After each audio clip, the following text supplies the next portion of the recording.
ఆ సమావేశంలో మన రాష్ట్రం నుంచి కాంగ్రెస్ పార్టీ, బీఆర్ఎస్ పార్టీ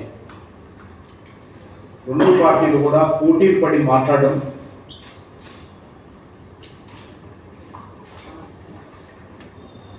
వాళ్ళ యొక్క నిజ స్వరూపం మరొకసారి బయటపడింది.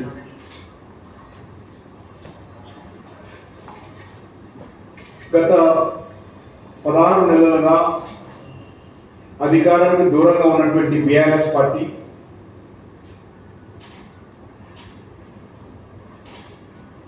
అధికారం కోసం తహతహలాడుతూ ఉన్నది. లేని సమస్యను ఈరోజు ఈ దేశంలో సృష్టించి భారతీయ జనతా పార్టీ వ్యతిరేకంగా కేంద్ర